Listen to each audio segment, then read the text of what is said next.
They're going to need to buy more turnover chains. One for you, and one for you, and another for you. In the first half of Saturday night's 41-8 Miami win alone, Notre Dame threw 3 interceptions. The first yielded a Miami touchdown, the second a field goal. Fighting Irish coach Brian Kelly yanked starting quarterback Brandon Wimbish after that with little effect, except perhaps to eliminate even the question of whether Miami would keep scoring. Backup quarterback Ian Book tossed a pick-six on his second possession. All of them were rewarded with a golden bling that has become college football's most beloved celebration. That was the story of the night, although Miami by no means did all of its damage on defense. In each phase of the game, the Hurricanes were the superior team, unrelenting from the opening kickoff. Going into the game, Notre Dame's offense was averaging nearly 500 yards per game, ranked number 13 among FBS teams this season. But Miami had its attack figured out, whether it was Wimbish, who returned in the third quarter, or Book under center. Running back Josh Adams, who played only a quarter last week against Wake Forest due to an unspecified ailment which involved headaches but not the concussion protocol, was back against Miami, but he spent time in the third quarter in the medical tent and did not return. Whether it was his health or Miami's defense, the likely explanation is both. Adams wasn't himself, averaging just 2.5 yards per carry on 16 rushes.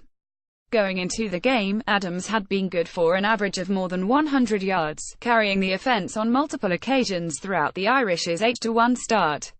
Without him to anchor the unit on Saturday, Notre Dame looked lost, racking up just 261 yards and struggling to find any balance on offense.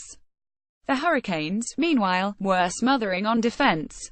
That's nothing new this season. Miami had the number 12 scoring defense going into the night, having allowed an average of 17.6 points per game, but Saturday was another level. Besides those 3 interceptions, the Hurricanes also recovered a Notre Dame fumble and held the Irish to 6 of 16 on third down conversions. Against the runs, Miami was especially airtight, yielding just 3.0 yards per carry and just 108 yards on the ground. Miami's slate of victories before November looked uninspiring. A meeting with Florida State that was supposed to be the highlight of the first half of the season turned out to be a sloppy 24-20 win over a team that's now fighting to become bowl eligible and may not make it. It wasn't until November 4, when the Hurricanes hosted Virginia Tech and won decisively, 28-10, that they beat a ranked team. That win didn't boost the Hurricanes' ranking significantly. They went from number 9 to number 7, but it did confirm the growing suspicion that the weak schedule wasn't the only reason Miami's undefeated record had extended into November. After Saturday, it's clear Miami is a contender. Second-year coach Mark Richt's team went into halftime with a potential, however slight, to move into the number 1 spot in next week's rankings. The number 1 team, Georgia, had already lost. Number 2 Alabama was losing to Mississippi State, and number 3 Notre Dame was in the other locker room inside Hard Rock Stadium nursing the wounds of a 27-0 deficit. That possibility ended early in the third quarter when Alabama rallied to victory in Starkville, but Georgia's first loss made the Hurricanes' bid for a spot among the top 4 even stronger.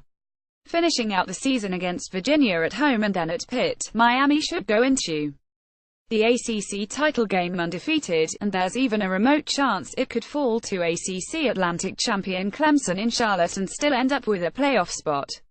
Regardless of what happens down the stretch, Miami is back, and it's fun. Blowouts can be a bore, and Saturday's wasn't, which is a testament to the thumping the Hurricanes put on Notre Dame, playing the kind of football that looks like it could win a couple of early January games.